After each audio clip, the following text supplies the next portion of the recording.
Hey guys, welcome back to the weekly report of the games I've been playing, and this week I only played 2 games. Starting off with Doom: The Dark Ages.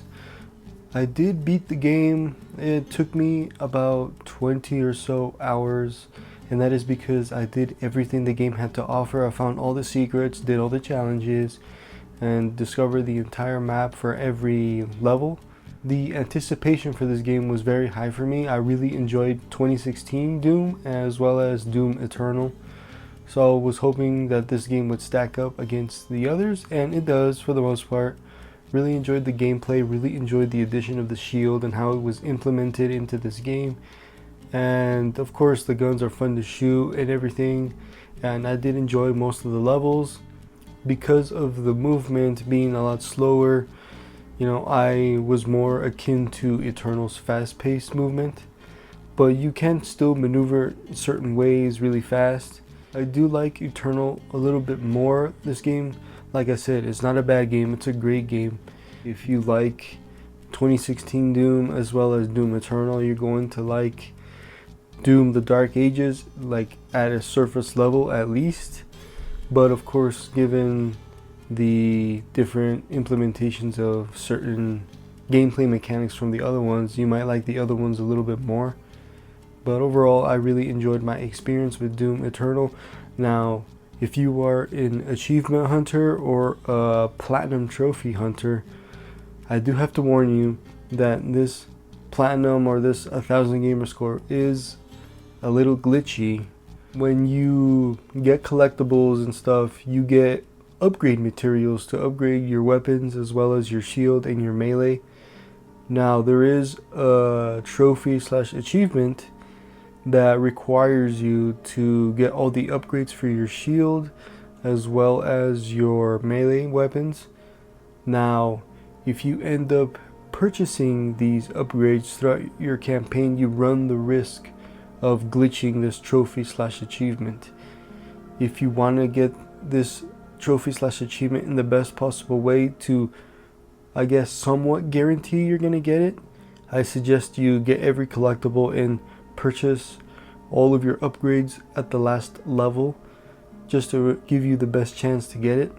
Because if you end up quitting the game and returning to the game, and if you press A or X on PlayStation, then you will go to the level select menu and you chapter select that way. And apparently that is the way the achievement slash trophy will glitch. So when you say you're done playing the game for the day and you come back to it the next day, when you go to the main menu and you hit campaign, instead of pressing A or X to load your save, there is an option at the bottom that says continue, and you press Y on Xbox or triangle on PlayStation, and you'll continue the next mission without going to the chapter select. And that is what you have to do to ensure that this achievement or trophy does not glitch on you.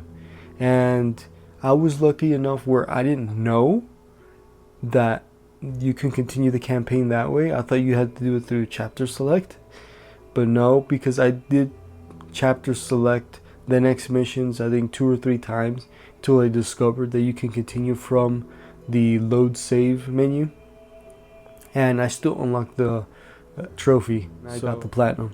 So thank goodness for that, because even though this game is pretty short, you can probably knock it out maybe 5 to 8 hours. Like, I didn't want to replay the game just to get that ridiculous trophy if it did glitch on me.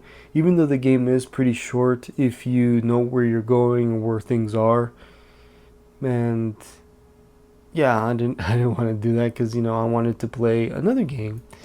But yeah, overall, great game. Not as good as Eternal or even 2016 in my opinion, but it's still a game worthy of trying out if you are a fan of Doom, especially the newer ones.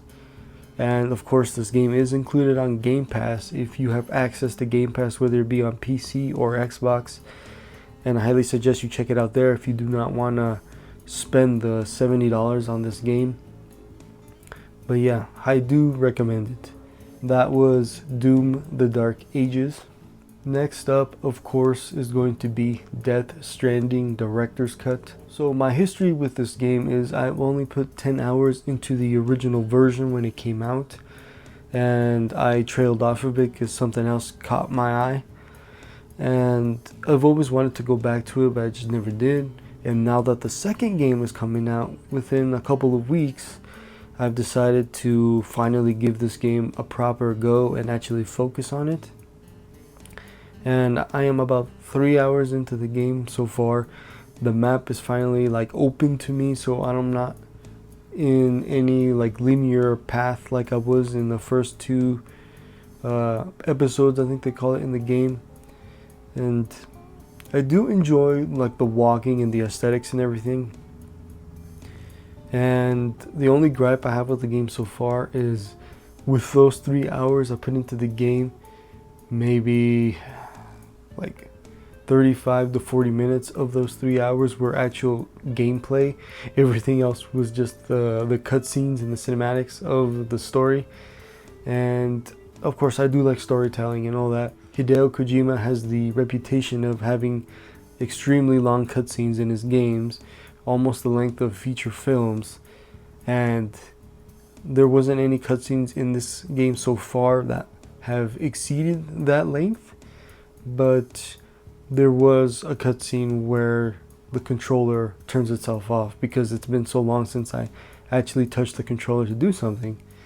And I know I'm just like nitpicking with this complaint, but you know, I want more game than cutscene, you know what I mean? But yeah, so far it is pretty cool. I like how like intricate the gameplay mechanics are, where you literally have to hold yourself like this in order to not fall or stumble. And you can beeline the main story, and to be honest with you, I'm more than likely going to do that. But I will probably stray here and there and do some side stuff. I just want to experience the story when it comes down to it. So that was Death Stranding. Once again, I want to ask you, what games have you been playing during this week, and what are your thoughts? What are you looking forward to? And the Nintendo Switch 2 is fast approaching. We're about 2 weeks away from the launch. Anyways guys, thank you for watching. I'll see you guys next time.